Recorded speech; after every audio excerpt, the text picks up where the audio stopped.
സർവകലാശാല ക്യാമ്പസിലെ ഇടിമുറിയാണ് ഹോസ്റ്റൽ കെട്ടിടം. ഹോസ്റ്റൽ കെട്ടിടത്തിന്റെ നടുമുറ്റം വിചാരണ കോടതി പോലെയാണ് പ്രവർത്തിച്ചത്.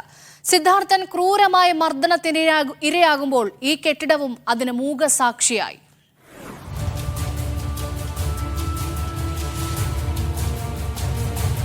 സിദ്ധാർത്ഥന്റെ നിലവിളികൾക്ക് മുന്നിൽ കാതുകൾ കൊട്ടിയടക്കപ്പെട്ട ഹോസ്റ്റൽ കെട്ടിടമാണ് ഇത്. ക്രൂര വിചാരണയ്ക്ക് സാക്ഷ്യം വഹിച്ചത് ഈ നടുമുറ്റം.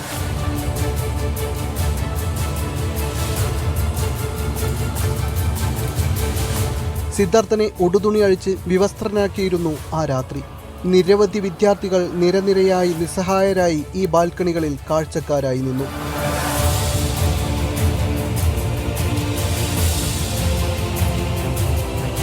ഇതിൽ തീർന്നില്ല. വീറും വീര്യവും കോറിയിടുന്ന വിദ്യാർത്ഥി സംഘത്തിന്റെ അടയാളങ്ങൾ വേറെയുമുണ്ട്. മദ്യക്കുപ്പിയുടെ ചിത്രങ്ങൾ, ലഹരി പിടിപ്പിക്കുന്ന ചുവരുകൾ.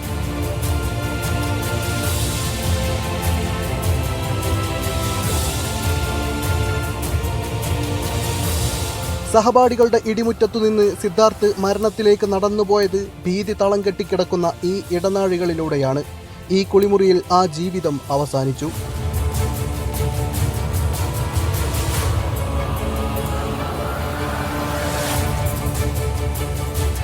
കൊടിയ അക്രമികളുടെ അഴിഞ്ഞാട്ടത്തിന് മുന്നിൽ നിശബ്ദരായവരുടെ നിസ്സഹായ നിലവിളികളാണ് ഈ കെട്ടിടത്തെ ആകെ ചൂഴ്ന്നു നിൽക്കുന്നത്. ക്യാമറ പേഴ്സൺ നിതിൻ ഗോപിക്കൊപ്പം ടി അനീസ് അലി, മീഡിയ 1, വയനാട്.